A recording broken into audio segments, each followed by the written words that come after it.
Good afternoon Internet, and welcome to this, the first episode in a new video series from Uproar Comics.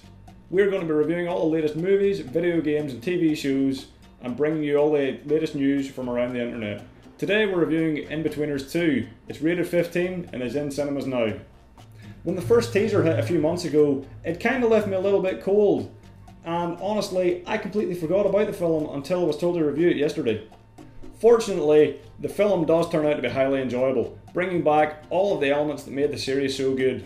Existing fans will love it, and even though there are a few cameos and callbacks to old jokes that newcomers might not get, they should be able to follow along and enjoy the film for what it is. Continuing the story of our four main characters, social misfit Will is in his first year of university, where he has just reunited with his friends Neil and Simon for the weekend. After a brief humiliation, Will admits that he hates student life, while Simon also admits to being fed up with his controlling and overbearing girlfriend Lucy.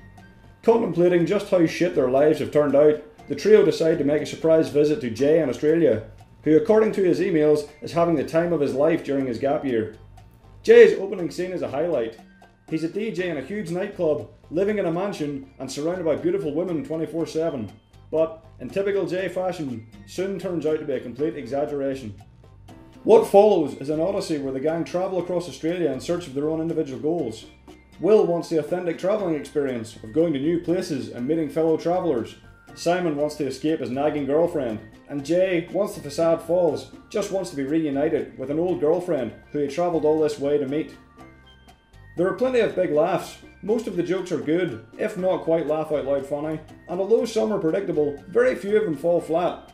The writer's ability to make the viewer cringe is set to overdrive, and if you're a fan of that kind of thing, there's lots of penis. One of the great running themes is a send-up of gap year culture and the pretentious travelling douchebags that go along with it. The film's antagonist Ben is a walking cliché of backpacking douchery, complete with dreadlocks, tank tops, and a countless collection of friendship bracelets. He quickly becomes Will's rival in trying to woo Katie, an old school crush he coincidentally meets in Australia.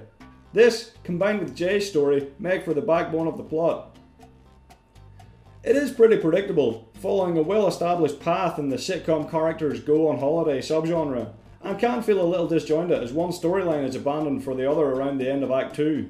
Meanwhile, Simon's story, which takes place pretty much entirely over Skype, always feels a little separate from the main thrust of the plot. At only 96 minutes long, the film also ends quite suddenly. It leads from one set piece to another, and then ends without any real resolution or happy ending.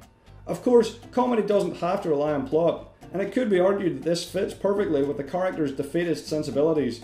But it would have been nice for the viewer to have some kind of victory at the end, something akin to the great introduction scene with Jay, especially if, once again, this is to be the last we see of these characters. We do get a pretty good epilogue though, that although isn't the victory parade we would like, shows that life does go on for the Inbetweeners. What's great about the film, and keeps the series endearing after all this time, is that unlike other comedies, the dialogue does sound like genuine lad banter. This isn't some 40-year-old writer putting faux wisdom in the mouths of hipster 19-year-olds. This is how four working-class young men really would talk and behave. Likewise, although the humour is crude, relying on the same dick and fart jokes that have been a mainstay of this genre for decades, there is an honesty in its use that keeps it fresh. One thing the Inbetweeners has often done very well is that when the cracks are revealed in the characters' aloof personas, there are moments when you really feel genuine sympathy for these guys, who, behind all the facades, are really just flawed, uncertain, normal young men trying to make their way through the world. It's also painfully relatable to the viewer. This isn't some fantasy boozy adventure starring Mike Tyson and a tiger. This is kind of what university and gap years are really like for a lot of people. All of the awkwardness, the humiliation, all of the cringe, and ultimately the importance of friendship.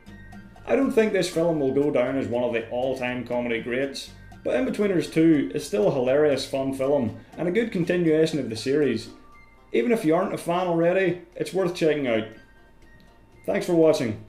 Don't forget, Zombies High Issue 10 is released on August 20th, and you can come along and meet us at Dublin City Comic Con this weekend, so feel free to come by and say hi. Thank you.